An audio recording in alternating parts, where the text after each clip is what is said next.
Bueno, en este video vamos a exponer el cómo desarrollamos el trabajo final planteado para la materia de circuitos analógicos 3, dictada por el ingeniero Hermes Fabián Vargas Rosero. Para este trabajo hubieron tres secciones planteadas. La primera, la resolución de los problemas del libro de Tomasi. Para mi caso fue la sección de problemas de preguntas relacionadas desde la 7.2 hasta la 7.19. La segunda sección es una exposición y solución de ejemplos que se asemejen a estas preguntas del capítulo 7 del libro de Tomasi. Y la tercera sección estará dada por la descripción de la consulta que se hizo sobre el diseño y la producción en masa de un dispositivo electrónico, el cual tiene sensores y la capacidad de comunicarse. Para esta descripción de este trabajo se utilizó un set-top box, que es un microprocesador que se utiliza para las comunicaciones. Bueno, como primera instancia, para la resolución de problemas, lo que hicimos para poder solucionar los diferentes problemas planteados, lo que tenemos que tener en cuenta es adentrarnos un poco en los conceptos de la recepción por modulación del ángulo. Más precisamente necesitamos conocer la teoría de los receptores FM, estéreo y radio FM en dos sentidos. Estos temas nos los refiere el capítulo 7 del libro Sistemas de Comunicaciones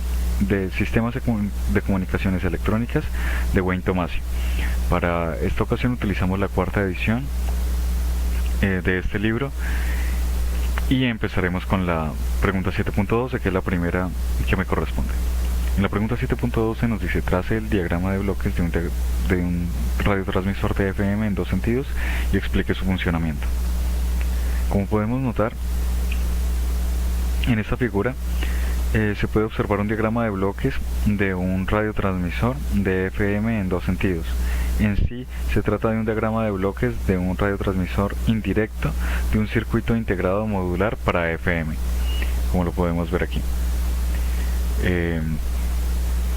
Se usa en general la frecuencia modulada indirecta porque los transmisores directos de FM no tienen la estabilidad de frecuencia necesaria para cumplir con las normas de FCC sin usar lazos de control automático de frecuencia, conocidos como AFC. En cuanto a la descripción del diagrama, podemos ver que el transmisor que se nota es una unidad de 4 canales que funciona en la banda de frecuencias de 150 kHz a 174 MHz. El selector de canal aplica energía a uno de 4 módulos de oscilador de cristal que funciona a frecuencias entre 12.5 MHz y 14.5 MHz, que es la parte que tenemos aquí.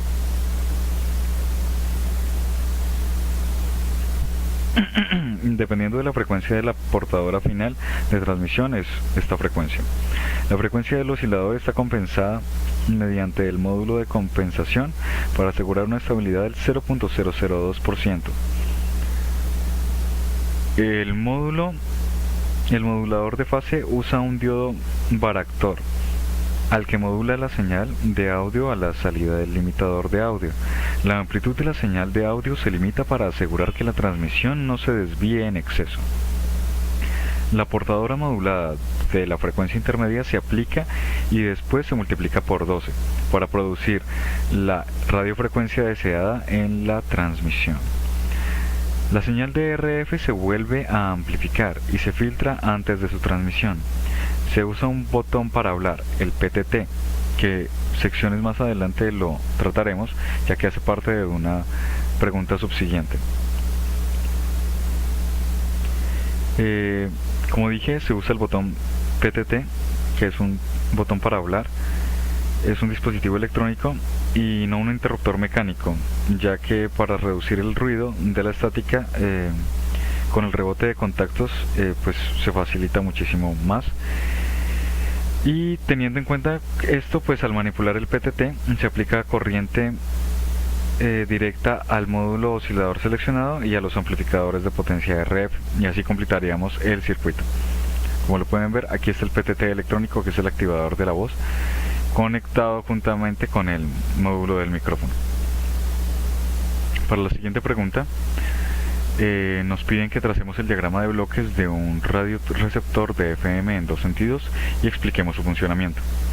Para eso nos referenciamos al diagrama que podemos ver aquí.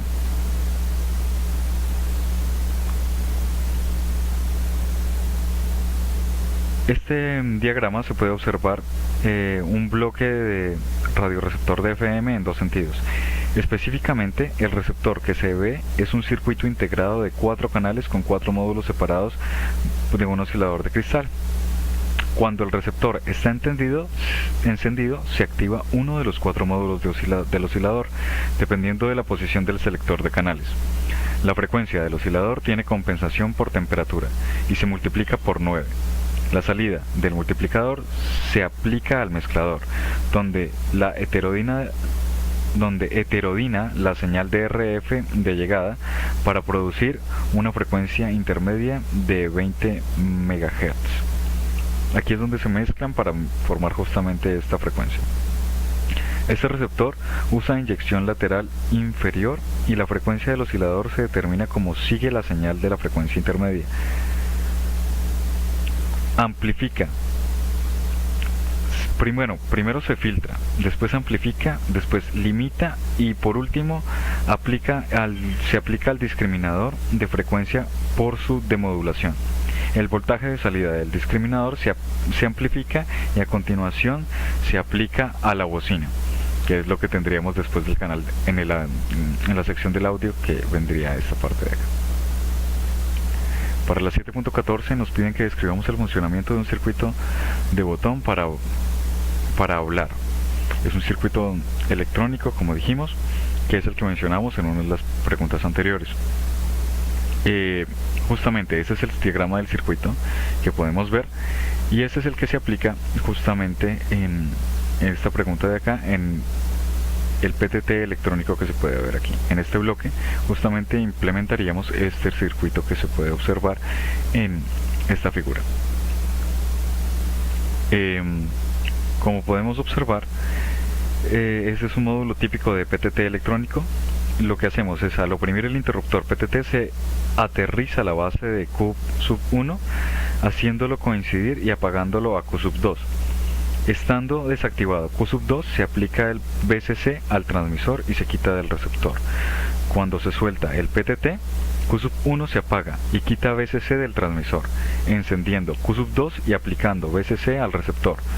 Los transmisores equipados con VOX, transmisores operados por la voz, que es lo que significa VOX, se cambian en forma automática cada vez que el operador habla frente al micrófono, independientemente de si está oprimido el PTT. Estos transmisores requieren, como dijimos, un micrófono externo, que es, como mencionamos en una anterior pregunta, el que se conecta aquí, conectado con el VOX y así conectado con el PTT electrónico. Para la siguiente pregunta, a las 7.15, describa el funcionamiento de un circuito VOX, que es el que le sigue, el módulo que le sigue en el anterior circuito que mostramos. Aquí tenemos el diagrama del circuito, y este esquema es un módulo VOX normal. La corriente de la señal de audio en la banda de 400 a 600 kHz, de 400 a 600 Hz, se filtra y amplifica con Q1, Q2 y Q3. La salida de Q3 se rectifica y se usa para activar Q4, que pone una tierra en el circuito de PTT, activando el transmisor y desactivando el receptor. Cuando no hay señal de audio, a la entrada, Q4 está apagado y se abre el terminal del PTT, desactivando el transmisor y activando el receptor. Para las 7.16 tenemos una explicación de forma breve en cómo se produce la señal FM estereofónica compuesta. Recordemos que esta es una mezcla de dos señales, izquierda y derecha, que se mezclan por un canal, que es la que vamos a mencionar ahora. En la transmisión estereofónica, la señal de información se divide espacialmente en dos canales de audio. de 50 Hz a 15 kHz, uno derecho y uno izquierdo, como lo acabo de mencionar. La música que se originó en el lado izquierdo solo se produce en la bocina izquierda, y la que se originó en el lado derecho solo se reproduce en la bocina derecha. Así, con la transmisión estereofónica es posible reproducir música con una direccionalidad y dimensión espacial exclusivas, que antes solo era posible con la fuente directa, es decir, con una fuente extendida. También en la transmisión estereofónica es posible separar música o sonido por calidad tonal, por ejemplo, percusiones, cuerdas, vientos, etc. Cabe recalcar que la transmisión estereofónica no debería afectar la recepción monofónica. También los receptores monofónicos deben poder recibir transmisiones estereofónicas como monoaurales, sin la degradación perceptible de la calidad del programa. Además, los receptores estereofónicos deben recibir la programación estereofónica con separación casi perfecta de 40 decibeles o más entre sus canales izquierdo y derecho respectivamente. Esta fue, y si nos basamos por ejemplo en la historia que nos plantea el capítulo 7, justamente en esa sección, esto fue uno de las grandes impedimentos que tuvieron, o grandes postulaciones que tuvieron antes de poner en marcha la transmisión FM estereofónica, era que también los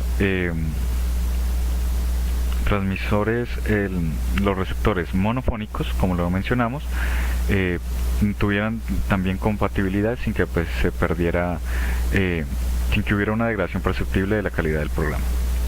Para la siguiente pregunta, la 7.17, ¿qué significa el término entrelazamiento de señales L y R en la transmisión estereofónica, como la que acabamos de nombrar? Para ello nos vamos a remitir primeramente a esta gráfica. Para poder describir este fenómeno de entrelazamiento es necesario tener en cuenta el diagrama del desarrollo de estas señales. Por ello, a continuación, se ilustra el desarrollo de la señal estereofónica compuesta para tener señales L y R, izquierda y derecha, de igual amplitud. En la parte A, que es esta de aquí, podemos ver la señal de audio. En la parte B, podemos ver la señal de audio del lado derecho. En la parte C, el canal estereofónico L y R. Y en la parte D, el canal estereofónico LR también. El piloto SSA lo podemos contemplar aquí, que es un piloto de 19 kHz, y la forma de onda de banda compuesta la podemos ver aquí en la sección F.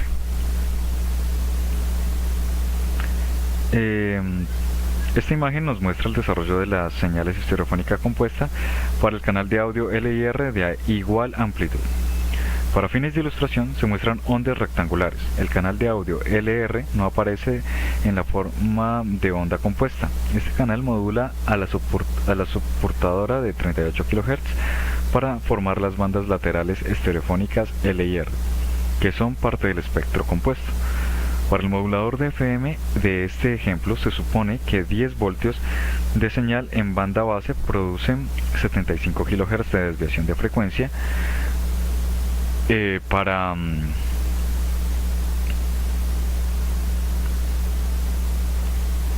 la portadora principal, y las polaridades de la piloto SSA y de 19 kHz que se ven son para la desviación máxima de frecuencia. Los canales de audio L y R se limitan cada uno a un valor máximo de 4 voltios. 1 voltio es para la SSA y 1 voltio es para el piloto estereofónico de 19 kHz. Por consiguiente, nos quedan 8 voltios para los canales estereofónicos LR y LR. La figura muestra los canales LR, LR y LR, la piloto SSA y la de 19 kHz, y la forma de onda estereofónica compuesta.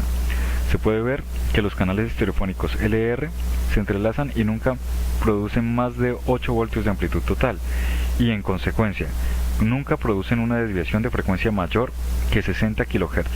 La banda base total compuesta nunca es mayor de 10 voltios. Esto es por una desviación de 75 kHz. Si queremos profundizar un poco más en este tema, podemos plantearnos la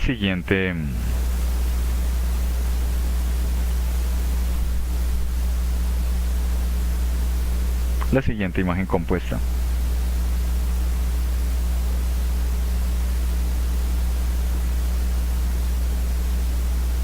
Que es la que tenemos aquí. Esta imagen está compuesta justamente. El anterior que acabamos de explicar eran para señales estereofónicas compuestas, para señales L y R de amplitudes iguales. Ahora vamos a utilizarlas para amplitud desiguales. Tenemos las mismas secciones: en la parte A la señal de audio L, en la parte B la señal de audio R, el canal estereofónico L y R en la parte C, en la parte D el canal estereofónico L y R, en la parte E el piloto SCA más los 19 kHz, y la parte F la forma de la onda en banda base compuesta. El desarrollo de la forma de onda estereofónica compuesta para valores desiguales de las señales L y R se pueden ver de nuevo que la forma de onda estereofónica compuesta nunca es mayor de 10 voltios o 75 kHz de desviación de frecuencia. Para el primer conjunto de formas de onda parece que la suma de las ondas L y R se anulan por completo. En realidad no es verdad, solo parece así porque en este ejemplo se usaron formas rectangulares de onda, que es lo que dijimos al inicio. Si no, no se anularían, sino que haría la superposición y operación continua de cada una de las señales. Para la pregunta 7.18 nos piden explicar cuál es el objetivo del piloto de 19 kHz en la emisión de FM. Bueno, esto tiene según el capítulo 7, varios objetivos. En una transmisión estereofónica, los canales L y R de audio se combinan en una red matricial para producir los canales de audio L y R.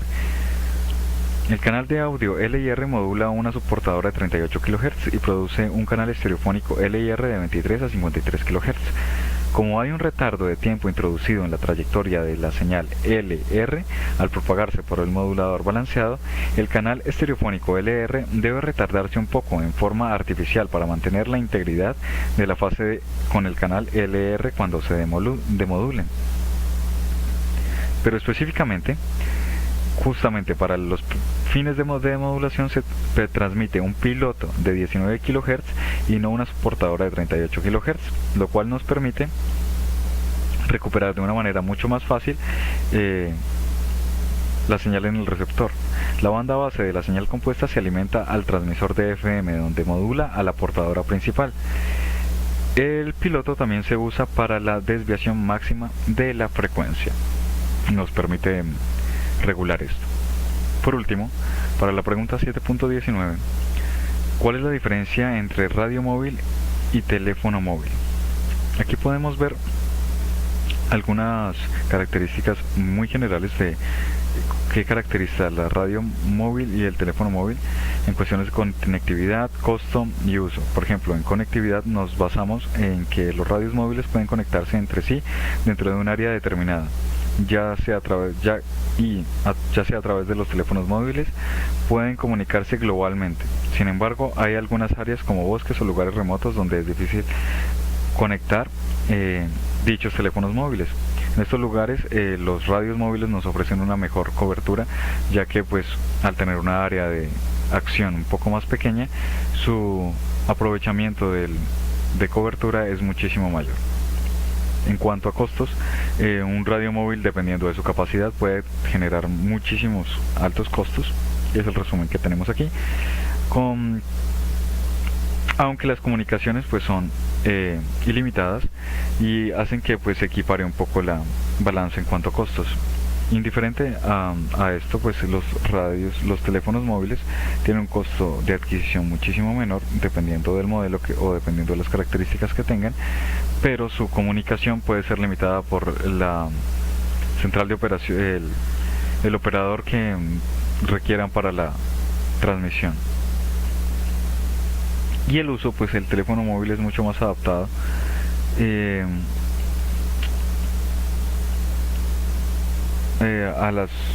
al ideal de cualquier usuario, pero pues depende de los requisitos que requiera el problema para solucionar. Podremos elegir cualquiera de los dos. Para la sección de las exposiciones de los ejemplos tenemos para el ejemplo número 1 determinar la relación mínima de la señal a ruido en la entrada, la cual requiere un receptor con mejoramiento de FM de 15 decibeles una cifra de ruido o una tasa de ruido NF de 4 decibeles y una relación señal a ruido de 33 decibeles deseada en postdetección. La solución, la verdad, es muy sencilla, debido a que solamente tenemos que tener en cuenta los valores. Como nos dan el receptor, la señal a ruido en el receptor, que es de 15 decibeles de señal a ruido, que nos equivale a 4 decibeles, como nos muestran aquí. Después utilizaríamos los 33 decibeles, que es lo que nos llega como relación de señal al ruido, y le restaríamos los 15, lo cual nos daría como resultado final una relación señal a ruido de 22. Por el ejemplo número 2, nos piden que para un receptor de FM con un ancho de banda de 100 kHz, con una cifra de ruido NF de 6 decibeles y una temperatura de ruido en la entrada T igual a 200 grados centígrados, calculemos la potencia mínima de la portadora de recepción para lograr una relación señal a ruido de 40 decibeles en una postdetección usando el diagrama de bloques del receptor de la siguiente figura. Nos dan este diagrama de bloques y también nos piden que utilicemos el modelo de la curva de umbral de FM, que es este de aquí. Si nos damos cuenta, la solución se remite a que, ya que sabemos que el ancho de banda es de 100 kHz, tenemos que el NF es de 6 decibeles,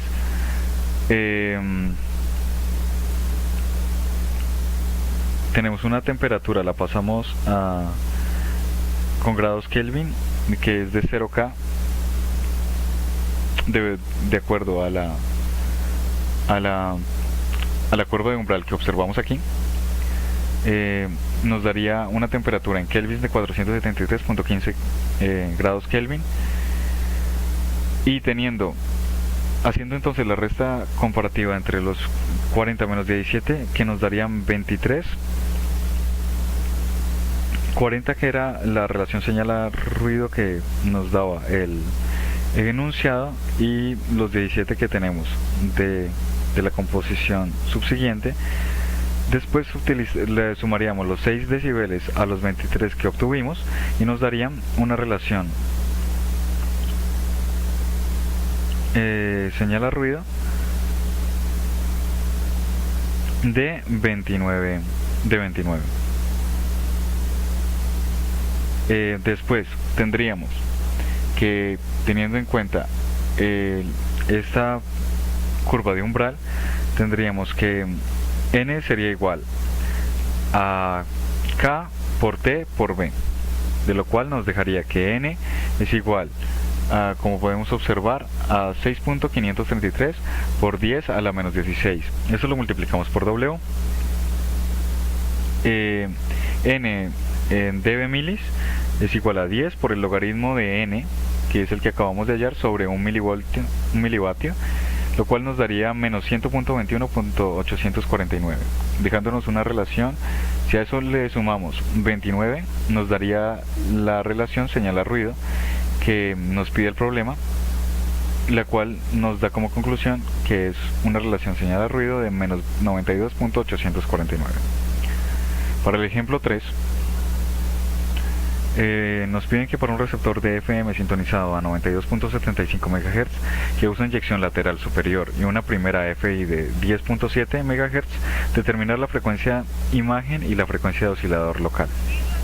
Para eso tenemos que la frecuencia imagen, la frecuencia intermedia y la frecuencia intermedia mayor la vamos a utilizar contextualizados al problema con mayúsculas y minúsculas. Por ejemplo, FI en minúsculas será el receptor sintonizado a 92.75 y FI en mayúsculas pues será la frecuencia intermedia de 10.7.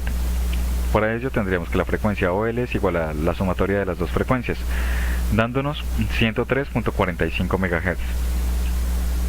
Después la FI, la frecuencia imagen menor sería igual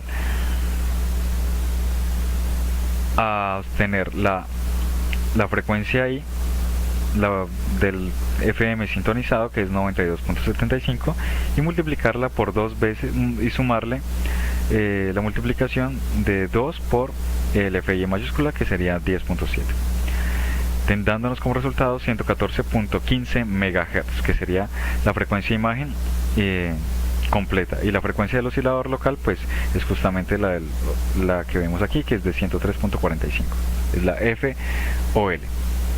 En el ejemplo 4, determina el voltaje de salida para un receptor de frecuencia modulada con desviación de frecuencia de entrada igual a 40 kHz y relación de transferencia K igual a 0.01 voltios sobre kHz por kHz.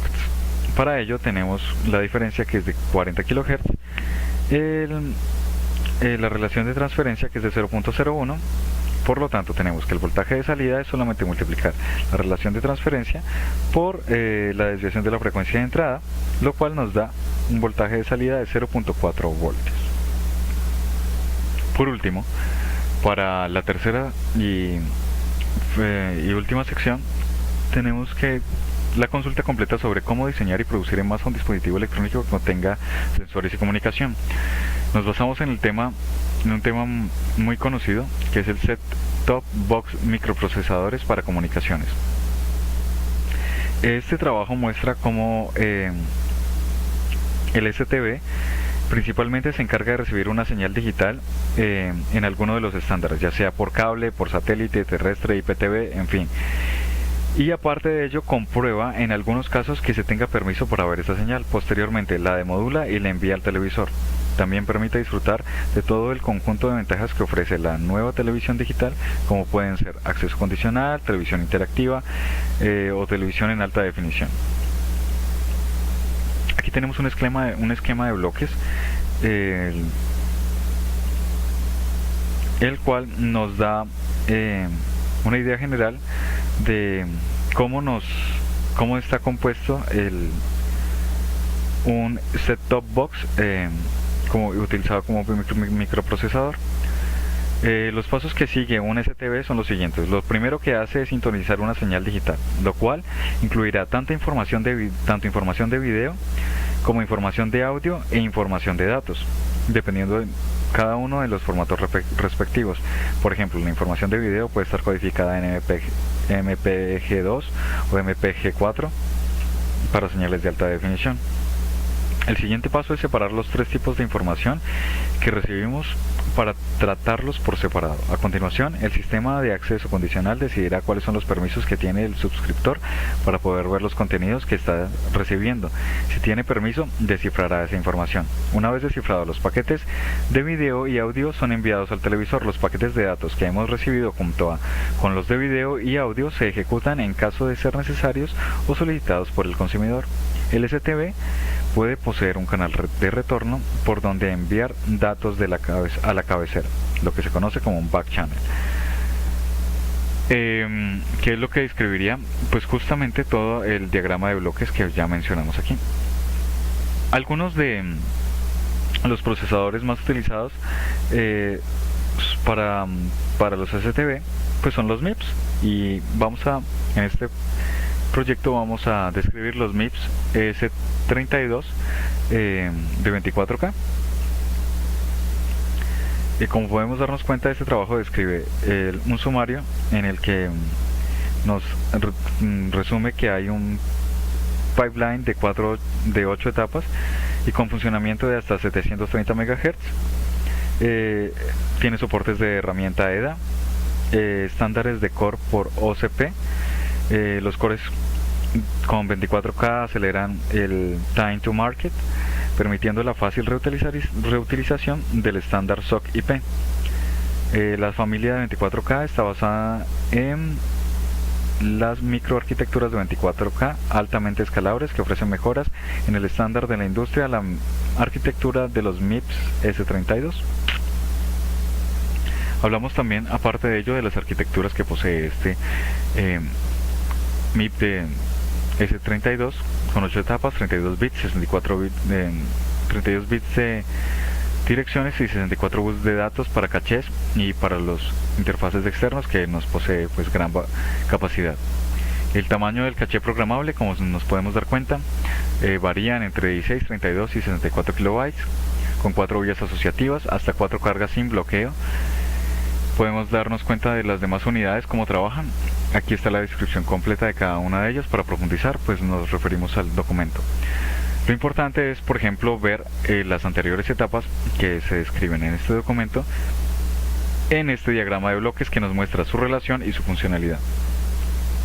También podemos, y es muy interesante ver, la utilización de ARM o la adaptación de ARM para STB. ARM ve un creciente éxito para los microprocesadores central en un STB digital en el mercado, y por ello ha invertido en microprocesadores que ofrezcan un buen funcionamiento con limitaciones de costo. Para ello utilizamos la familia de los ARM 9, los cuales tienen